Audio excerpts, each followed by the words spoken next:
안녕하세요, 임준입니다. 오늘도 사회통합 프로그램 사전평가를 함께 준비해 보도록 하겠습니다. 자, 오늘은 21번째 강의고요. 오늘 강의 주제는 생일입니다.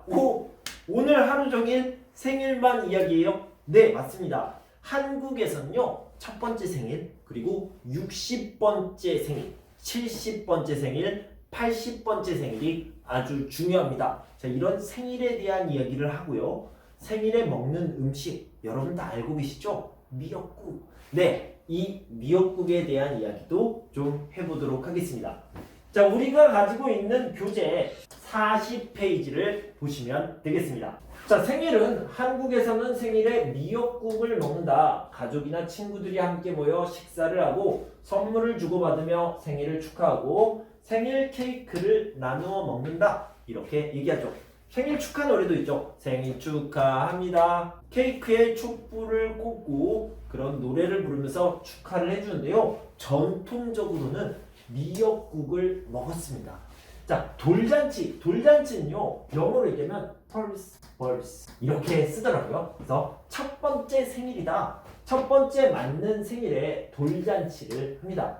돌잔치는 돌잡이를 하며 아기의 미래를 예측하기도 합니다. 조금 있다가 자세히 설명드릴게요. 환갑, 회갑이라는 것은 태어난 지 60년이 되는 날을 축하하기 위한 행사입니다. 왜 60번째가 의미가 있을까요? 자, 이것도 조금 이따 알아보도록 하겠습니다.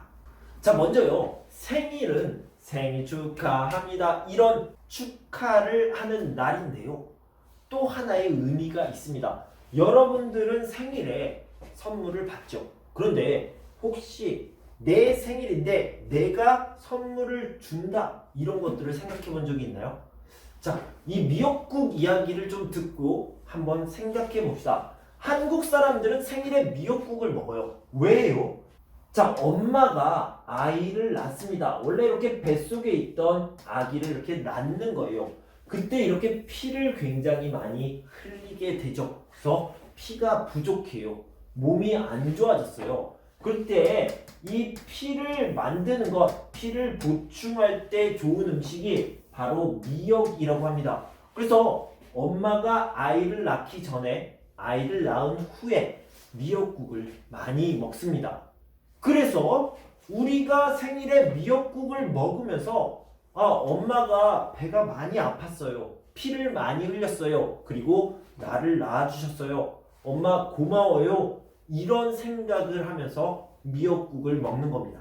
그래서 미역국을 먹을 때 맛있다 이게 아니라요. 엄마 고맙습니다. 이렇게 울면서 먹는 게 맞아요.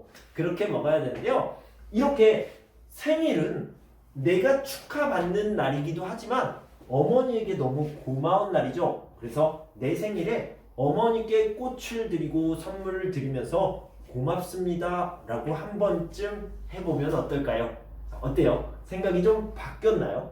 네, 자, 다음은 first verse, 돌잔치입니다. 첫 번째 맞는 생일에 돌잔치를 하게 됩니다. 그리고 중요한 행사로 돌잡이라는 것을 하게 되는데요. 자, 여기 보면요, 여러 가지 물건들이 있어요. 이런 물건들 중에 이 아이가 하나를 선택해서 잡습니다. 그러면 그 아이가 어떤 사람이 될 거다라고 추측, 예측을 하는 겁니다. 만약에 연필을 잡았어요? 그러면 이 사람은 선생님이 될 거예요. 공부하는 사람이 될 거예요. 작가가 될 거예요.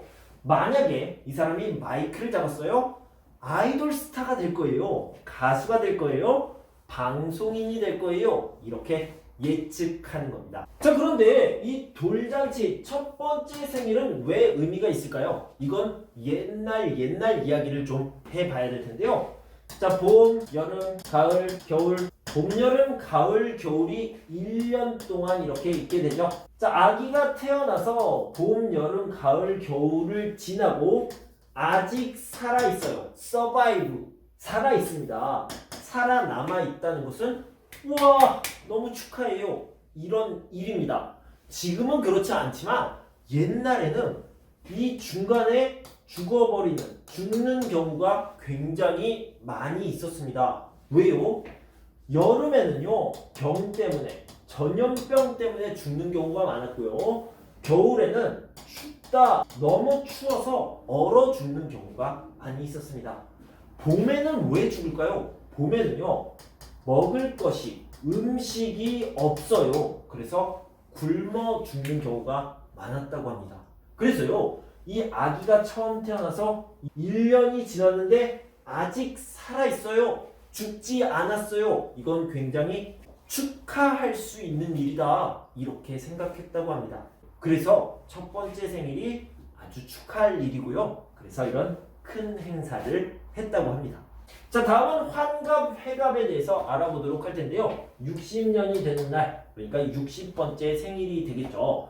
자, 환갑, 회갑 60번째가 어떤 의미가 있을까요? 오래 살았어요. 이런 의미보다 더 큰 의미가 있습니다. 어떤 의미냐면, 자, 서양에서, 그러니까 미국이나 유럽에서는요, 2021, 2022, 2023 이런 식으로 해가 바뀌잖아요. 그런데 한국에서는 갑자년, 을축년, 병인년 이런 식으로 해의 이름이 있습니다. 이렇게요. 이렇게 이름이 있는데 모두 60개가 있습니다. 자, 첫 번째 글자는요. 갑을병정, 무기경신, 임계 이렇게 10글자가 들어가고요. 밑에는 자축인묘, 진사오미, 신유술에 이렇게 12글자가 들어갑니다. 10과 12의 최소 공배수를 구하면요. 뭐가 됩니까? 60이 되는 거죠. 그래서 이렇게 모든 해를 다 살려면 60년이 걸린다고 합니다. 그런데 처음 태어나서 한 바퀴를 돌고 60년, 60개의 해를 다 살았어요. 이것도 굉장히 축하받을 일이라는 거예요. 그래서 환갑, 회갑을 아주 중요하게 생각했고요. 아까 첫 번째 말했던 의미 60년을 살았으면 오래 사는 거예요. 축하할 일이에요. 이렇게 얘기하고 있죠. 그런데요. 요즘은 60년 살았어요. 오래 살았어요? 아니요. 요즘은 100세 시대라고 합니다. 100세까지 살기 때문에 60년이 지나서 환갑이 되면 가족들과 아주 가까운 친척만 모여서 밥만 먹는다고 합니다. 자, 다시 한번 정리해 봅시다. 오늘은 생일을 공부했습니다. 생일은 미역국을 먹고요. 돌잔치 첫 번째 맞는 생일 퍼스트 벌스 얘기했습니다. 환갑, 회갑은요 60번째 생일이고요. 자, 70번째, 80번째, 90번째 생일은 아주 쉬워요. 70은 7순, 80은 8순, 90은 9순이라고 이야기를 합니다. 그래서 간단하니까 알아두시면 좋겠고요. 7순은 고희라는 말도 쓰는데 참고로 알아두시면 되겠습니다. 자, 우리 지난 시간부터 이번 시간까지 한국의 의례와 생일에 대해서 이야기했습니다. 자, 한번 퀴즈를 풀어봅시다. 조상이 죽은 날이나 명절에 조상을 추모하는 의례를 뭐라고 했어요? 제사 또는 제례라고 합니다. 둘 다 괜찮겠습니다. 한국에서는 생일에 케이크를 먹는다? 아니요, 케이크 여기에 있습니다. 뭐예요? 미역국을 먹는다. 이렇게 써주시면 되겠고요. 아기의 첫 번째 생일에는 무엇을 합니까? 파티! 네, 잔치를 하죠. 이 잔치라는 말이요, 파티라는 뜻이에요. 파티를 하는데 무슨 파티예요? 첫 번째 생일, 퍼스트 벌스, 돌이라고 이야기하죠. 자, 61번째 생일, 그러니까 태어난 지 60년이 되는 때를 환갑 또는 회갑, 환갑 또는 회갑이라고 합니다. 자, 이렇게 오늘은 생일에 대한 이야기를 해봤습니다. 여러분 공부하시느라 수고 많으셨고요. 저는 다음 시간에 또 새로운 내용을 가지고 찾아오겠습니다. 그때까지 여러분 건강하고 행복하세요. 감사합니다.